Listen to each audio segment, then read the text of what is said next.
प्रिय विद्यार्थियों, Napoleon Bonaparte के विषय में हम पढ़ चुके हैं कि किस प्रकार नेपोलियन ने अपनी लोकप्रियता का लाभ उठाते हुए डायरेक्टर्स से सत्ता का अधिग्रहण कर लिया और कॉन्सुलेट का शासन स्थापित किया।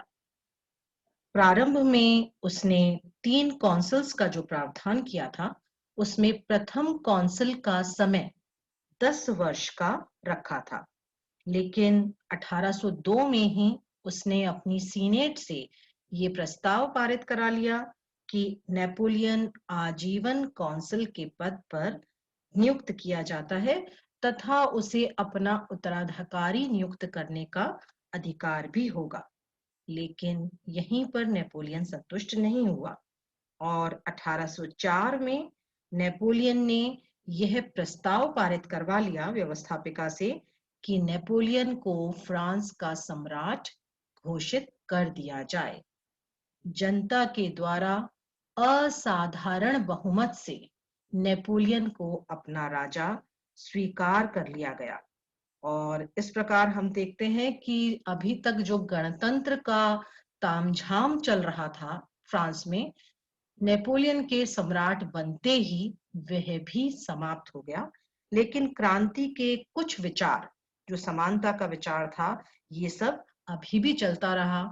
जनता की प्रभुसत्ता है, इस सिद्धांत को अभी भी स्वीकार किया जाता रहा। जो अपना कंसुलेट का शासन था नेपोलियन का, जो 1799 से 1804 तक चला, इसमें नेपोलियन ने आंतरिक सुधारों पर ध्यान दिया था, जो सारे सुधार हम पढ़ चुके हैं। और जैसे ही सम्राट बना वो 1804 में, उसे बनते ही उसने विशाल साम्राज्य स्थापित करने का कार्य आरंभ किया और इसीलिए 1804 से लेकर 1814 तक का समय जब नेपोलियन सम्राट के रूप में रहता है, उसे विश्व इतिहास के अंतर्गत नेपोलियन के युग की संज्ञा दी जाती है, क्योंकि इस समय संपूर्ण यूरोप पे नेपोलियन का अत्यधिक प्रभाव था। फ्रांस का नक्शा रोज बदल रहा था, रोज नेपोलियन कहीं ना कहीं विजय प्राप्त कर रहा था इत्यादि। तो आइए हम उसी चीज का अध्ययन करते हैं। जब नेपोलियन राजा बना तो यूरोपीय देशों के तीसरे गठबंधन का निर्माण हो गया, जिसमें इंग्लैंड, ऑस्ट्रिया, रूस और स्वीडन थे। आपको ध्यान होगा कि हम पढ़ चुके हैं, नेपोलियन ने कॉन्सुलेट बनने के बाद 1802 में इंग्लैंड के साथ अमियंस की संधि की थी, जिससे थोड़े समय के लिए शांति हो गई थी। लेकिन ये जो शांति थी वो मात्र 1 ही वर्ष के लिए रही और 1803 में ही इंग्लैंड और फ्रांस फिर दोनों आमने सामने आ गए, क्योंकि दोनों ही साम्राज्यवादी देश थे और दोनों ही अपना विस्तार चाहते थे। इसी समय नेपोलियन जो है वो इटली, स्विट्जरलैंड और हॉलैंड, इसमें अपनी प्रसारवादी गतिविधियां कर रहा था, जिसे देखकर ग्रेट ब्रिटेन ने 1803 में युद्ध जो है वो घोषणा कर दी। इस समय नेपोलियन को पैसों की आवश्यकता थी और इसीलिए उन्होंने अपना जो प्रदेश था लुसियाना, जो नॉर्थ अमेरिका में था, उसे अमेरिका को बेच दिया और पैसों की व्यवस्था की, ताकि इंग्लैंड से यदि भविष्य में युद्ध होता है तो उसके लिए फ्रांस की स्थिति मजबूत हो सके। लेकिन 1805 में ट्राफल्गर नामक जगह पर इंग्लैंड और फ्रांस की नौसेना का युद्ध हुआ। इंग्लैंड का जो एडमिरल था नेल्सन, वो इस युद्ध में मारा गया, लेकिन फ्रांस के बेड़े की बुरी तरह से हार हुई और इंग्लैंड के द्वारा उनके बहुत से जहाज आदि सब जो है वो हस्तगत कर लिए गए। और इसके बाद नेपोलियन को समझ में आ गया कि अब इंग्लैंड को जल में हराना नामुमकिन है और भविष्य में जब तक वो सत्ता में रहा तब तक कभी भी इंग्लैंड से जल में वो नहीं उलझा। लेकिन स्थल पे जो अन्य गठबंधन के देश थे, जैसे ऑस्ट्रिया है, रूस है, स्वीडन है, इनसे युद्ध के लिए वो आगे बढ़ा और सबसे पहले ऑस्ट्रिया के साथ उसका युद्ध हुआ। 20 अक्टूबर 1805 को उल्म के युद्ध में ऑस्ट्रिया की सेना को बुरी तरह से पराजित किया। लेकिन यहाँ पर जो ऑस्ट्रिया का राजा था वो रूस की सेना का इंतजार किए बिना ही अकेला ही नेपोलियन के साथ युद्ध करने लगा था, इसलिए उसकी पराजय भी हुई। उसके बाद वो वहां से चला गया राजा। तो 2 दिसंबर को नेपोलियन चूंकि आगे बढ़ रहा था तो ऑस्टरलिच में यहाँ पे ऑस्ट्रिया के राजा फ्रांसिस, रूस के जार अलेक्जेंडर फर्स्ट और नेपोलियन, इन तीनों के बीच में युद्ध हुआ, जिसे 3 सम्राटों के युद्ध के नाम से भी जाना जाता है। इस युद्ध के अंदर भी ऑस्ट्रिया और रूस की हार हुई। रूस के राजा ने, रूस के जार ने अपनी सेनाओं को पीछे ले लिया और ऑस्ट्रिया का जो पराजित राजा था उसके साथ नेपोलियन ने 26 दिसंबर 1805 को प्रेसबर्ग की संधि की। आपको ध्यान होगा हम पढ़ चुके हैं कि ऑस्ट्रिया के साथ पूर्व में भी नेपोलियन 2 संधियां कर चुका था। पहली उसने कैंपो फोर्मियो की संधि की थी, फिर उसके बाद उसने लुनेविले की संधि की थी और अब तीसरी संधि करता है प्रेसबर्ग की संधि, जिसके द्वारा उसने ऑस्ट्रिया के बहुत सारे प्रदेश फ्रांस के लिए ले लिए। इसके बाद उसने जो जर्मनी का प्रदेश था उस जर्मनी के प्रदेश के छोटे छोटे राज्यों को एकत्र कर वहां पर भी गणतंत्र की स्थापना करना शुरू कर दिया, नए नए राज्य बनाने शुरू कर दिए और अपने भाइयों में उन राज्यों को बांटना शुरू कर दिया, उन्हें राजतंत्रवादी बना दिया। इस चीज को देखते हुए प्रशा, जो कि अभी तक तटस्थ था, तृतीय गठबंधन में सम्मिलित नहीं हुआ था, उस राजा ने, जो फ्रेडरिक विलियम था, फ्रेडरिक ने अपनी पत्नी रानी लुइजा के कहने पर नेपोलियन को यह अल्टीमेटम दिया कि जर्मनी के अंदर जो कुछ कर रहा है नेपोलियन, उसे वो रोक दे। नेपोलियन को अल्टीमेटम लेना नहीं आता था और नेपोलियन ने बदले में प्रशा के ऊपर आक्रमण कर दिया और अवस्टेट तथा जेना के युद्धों में प्रशा को बुरी तरह से पराजित किया। तो फ्रेडरिक जो है वो भागकर रूस के जार के पास चला गया मदद प्राप्त करने के लिए।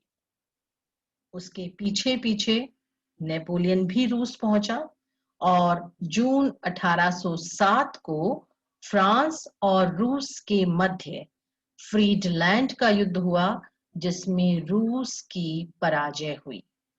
दोनों के बीच टिल्सिट की संधि की गई, जिसमें रूस ने नेपोलियन को ये आश्वासन दिया कि जो महाद्वीपीय व्यवस्था नेपोलियन कर रहा है इंग्लैंड के विरुद्ध, उसमें रूस उसका साथ देगा।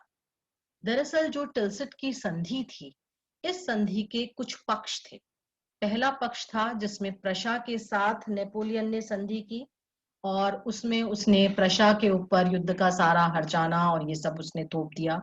दूसरी संधि उसने रूस के साथ की और ये कॉन्ट्रैक्ट कर लिया, ये समझौता कर लिया कि जो पूर्वी यूरोप है उसके जो प्रदेश हैं वो रूस हस्तगत कर सकता है और जो पश्चिमी यूरोप के देश हैं उस पर नेपोलियन अपना आधिपत्य जमा सकता है। और जो तीसरा पक्ष था इस संधि का वो ये था कि नेपोलियन जो महाद्वीपीय व्यवस्था इंग्लैंड के विरुद्ध लागू कर रहा है उसमें रूस उसका साथ देगा। अब जानना जरूरी है कि ये जो महाद्वीपीय व्यवस्था है वो क्या थी। दरअसल जो तृतीय गठबंधन बना था फ्रांस के विरुद्ध, उसमें अब एकमात्र इंग्लैंड ही ऐसा देश बचा था जिसे पराजित करना बाकी था। बाकी सभी देशों को नेपोलियन के द्वारा पराजित किया जा चुका था और उन्हें तृतीय गठबंधन से अलग किया जा चुका था। लेकिन नेपोलियन जानता था कि इंग्लैंड को नौसेना युद्ध पर या आमने सामने के युद्ध में हराना असंभव है। इसीलिए उसने एक नई योजना बनाई आर्थिक युद्ध में हराने की। इसी योजना को, जिसमें उसने ब्रिटिश वस्तुओं के व्यापार पर प्रतिबंध लगाने की बात सोची, उसे महाद्वीपीय व्यवस्था या महाद्वीपीय नाकेबंदी कहा जाता है। इसके तहत उसने कुछ आदेश जारी किए समय समय पर, जिसमें उसने ब्रिटेन के द्वारा जो व्यापार की जा रही वस्तुएं थीं या ब्रिटेन की ओर जो आने वाली वस्तुएं थीं, उन पर उसने रोक लगाने का प्रयास किया। तो पहला आदेश हम देखते हैं, जो बर्लिन आदेश था, जो 21 नवंबर 1806 को उसने जारी किया, जिसमें उसने कहा कि जो यूरोपीय जहाज हैं वो ब्रिटिश बंदरगाहों पर नहीं जाएंगे, उन पर रोक लगा दी गई। दूसरा आदेश जारी किया उसने 25 जनवरी 1807 को, जिसे वारसा आज्ञप्ति के नाम से जाना जाता है। इसमें उसने कहा कि प्रशा और हैनोवर के जो समुद्री तट हैं, उन पर अंग्रेजी जहाज व्यापार के लिए नहीं आएंगे, उन पर प्रतिबंध लगा दिया गया। तीसरा आदेश जारी किया उसने मिलान से, और 17 नवंबर 1807 को किया, और इसमें उसने कहा कि अंग्रेजी बंदरगाह होकर जो आने वाले जहाज हैं, जैसे मान लीजिए किसी देश का जहाज है जो अंग्रेजी बंदरगाह से होता हुआ आ रहा है, यदि वो अंग्रेजी बंदरगाह से होकर आ रहा है तो उस जहाज के माल को जब्त कर लिया जाएगा। और इससे भी आगे बढ़कर एक और आदेश 1810 में उसने फॉन्टेन ब्लू से जारी किया, जिसमें ये कहा कि इंग्लैंड से जो माल आ रहा होगा, अगर कोई अपने जहाज में लेकर आएगा, तो न केवल उसको जब्त किया जाएगा बल्कि उसे नष्ट भी कर दिया जाएगा, उसे जला भी दिया जाएगा। अब इस तरीके की व्यवस्था जब इंग्लैंड के विरुद्ध की जा रही थी, तो स्वाभाविक था कि बदले में इंग्लैंड भी कुछ करेगा। और हम देखते हैं ऑर्डर्स इन काउंसिल, यानी परिषद के कुछ आदेश जो जनवरी से नवंबर 1810 के बीच में ब्रिटेन द्वारा जारी किए गए, उसमें फ्रांस के सामान पर, फ्रांस के आने जाने पर, फ्रांस और उसके मित्रों के आयात निर्यात पर रोक लगाने की बात की गई। उसमें कहा गया कि फ्रांस और उसके मित्रों के जहाज ब्रिटिश प्रभाव क्षेत्र में नहीं आ सकेंगे। यदि वे आए तो उन्हें जब्त कर लिया जाएगा। इसके अलावा जो तटस्थ जहाज हैं, यानी वो देश जो नेपोलियन के मित्र नहीं हैं, तटस्थ हैं दोनों के बीच के युद्ध में, तो उन जहाजों को ब्रिटिश बंदरगाह पर रुकना अनिवार्य किया गया। अब ये जो आर्थिक क्षेत्र में जो ये युद्ध लड़ा गया था, इस युद्ध में अंत में पराजय इंग्लैंड की नहीं हुई बल्कि फ्रांस की ही हुई। नेपोलियन ने इस योजना के कारण अनेक यूरोपीय देशों से शत्रुता मोल ले ली, जैसे हॉलैंड। हॉलैंड दरअसल जो नेपोलियन है उसी के भाई लुई के पास था। लुई वहां पर राजा था, और लुई ने स्पष्ट रूप से प्रारंभ में ही ये मना कर दिया था कि वो ब्रिटिश सामानों पर रोक नहीं लगा सकता। यदि वो ऐसा करेगा तो हॉलैंड बर्बाद हो जाएगा। तो बदले में नेपोलियन ने क्या किया, लुई से उस सत्ता को वापस छीन लिया और हॉलैंड को फ्रांस में मिला लिया। इसके अतिरिक्त स्वीडन, जो ब्रिटेन का मित्र था, उस पर भी उसने प्रतिबंध लगा दिए। पोप, जो तटस्थ रहना चाहता था और पुर्तगाल का मित्र था, पोप ने जब ये कहा कि वो भी इस महाद्वीपीय योजना को नहीं मानेगा, तो नेपोलियन ने क्या किया, जो पोप के अधीन इटली के राज्य थे उन्हें फ्रांस के अंदर मिला लिया। बदले में पोप ने क्या कार्यवाही की, उसने नेपोलियन को धर्म से अलग कर दिया। इस तरीके से जो उसके मित्र बन चुके थे, जो उसके प्रभाव में थे, उन देशों को भी उसने अपना शत्रु बना लिया। प्रश्न उठता है कि ये जो महाद्वीपीय व्यवस्था नेपोलियन ने लागू की थी, ये असफल क्यों हुई? वास्तव में ब्रिटेन के द्वारा जिन वस्तुओं का उत्पादन हो रहा था, यूरोप के लिए वो वस्तुएं अनिवार्य थी। जैसे लोहे का बना हुआ सामान है, या चमड़े का सामान है, या ऊन का सामान है, या चाय है, ये सब ऐसी चीजें थी जिनका उत्पादन यूरोप में अन्य कहीं नहीं हो रहा था। इनके बनाने वाली मशीनें या इनका जो आयात निर्यात का कार्य था, उस पर ब्रिटेन का ही एकाधिकार था। तो यूरोप के लिए जो वस्तुएं चाहिए थी वो ब्रिटेन से ही आ सकती थी। दूसरी बात ये थी कि ब्रिटेन की जो नौसेना है वो विश्व की श्रेष्ठतम सेना थी। अब यदि आप समुद्र के अंदर ब्रिटेन के जहाजों पर रोक लगा रहे हैं, तो आवश्यक है ये कि आपकी सेना ब्रिटेन की नौसेना से अधिक प्रभावशाली हो, अधिक श्रेष्ठ हो, अधिक उत्कृष्ट हो। दूसरी चीज, ब्रिटेन के जो उपनिवेश थे वो पूरे विश्व में फैले हुए थे, केवल मात्र यूरोप में ही नहीं थे, पूरे विश्व में थे। तो नेपोलियन पूरे समुद्र के अंदर थोड़ी उस पर रोक लगा सकता था। किसी भी मार्ग से, कहीं से भी, किसी भी उपनिवेश से ब्रिटेन के पास कच्चा माल आ भी सकता था और ब्रिटेन का माल उन बाजारों में जा भी सकता था। इसके अतिरिक्त नेपोलियन जो है वो केवल यूरोपीय महाद्वीप में रोक लगा सकता था, क्योंकि उसने केवल यूरोप के क्षेत्रों को ही विजय किया था, संपूर्ण विश्व को विजय नहीं किया था। इसलिए संपूर्ण विश्व के व्यापार पर कोई उसकी लगाई हुई रोक को क्यों मानेगा। साथ ही साथ नेपोलियन के पास यानी फ्रांस के पास जो जल सेना थी वो भी सशक्त नहीं थी। हम देख चुके हैं कि पहले भी जो नेपोलियन की जो सेना है वो इंग्लैंड की सेना से हार चुकी थी। हमने पहले भी देखा, नील नदी के युद्ध के अंदर भी ब्रिटेन की सेना ने फ्रांस की सेना को हराया था। उसके बाद ट्राफलगर का जो जल सेना का युद्ध हुआ था, जल में जो युद्ध हुआ था, उसमें भी फ्रांस की हार हुई थी। तो फ्रांस की जो सेना है वो सशक्त नहीं थी। एक बात जो और इतिहासकार कहते हैं वो ये कि इंग्लैंड व्यापारियों का देश था, इसमें कोई दो राय नहीं, लेकिन वहां कृषि कम होती थी और इंग्लैंड को अपनी जनता की खाद्य आपूर्ति के लिए अनाज जो है उसका आयात करना पड़ता था। नेपोलियन ने यह सोचा कि हम व्यापार पे तो रोक लगा ही रहे हैं, तो पैसे का जो आवाजाही है वो तो वैसे ही कम हो रही है।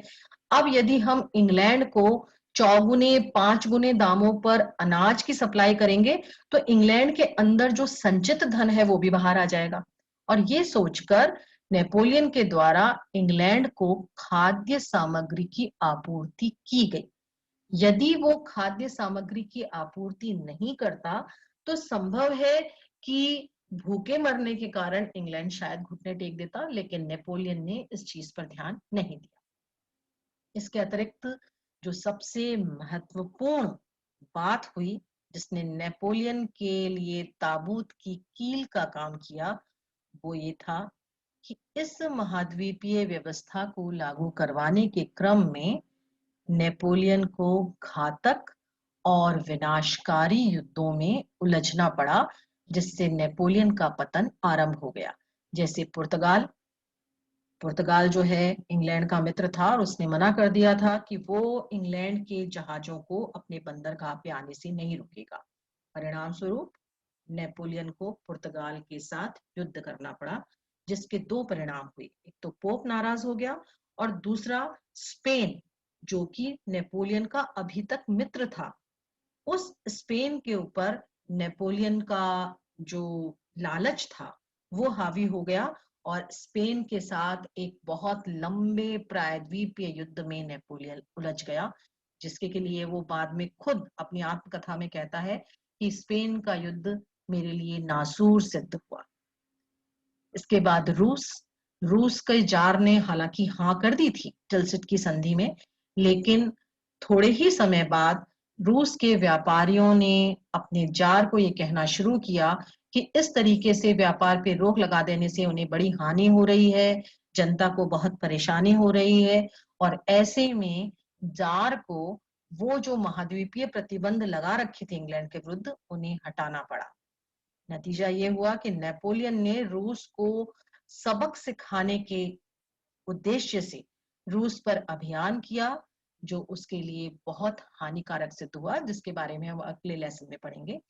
तो ये जो युद्ध किए नेपोलियन ने, उसमें उसने फ्रांस की शक्ति का ह्रास कर लिया, उसकी बहुत सारी सेना खत्म हो गई और इसे देखते हुए उसके जो शत्रु देश थे उन्होंने फ्रांस के विरुद्ध चतुर्थ गुच्छ का निर्माण किया, जिसके द्वारा नेपोलियन को लिपजिक के युद्ध में पराजय का सामना करना पड़ा।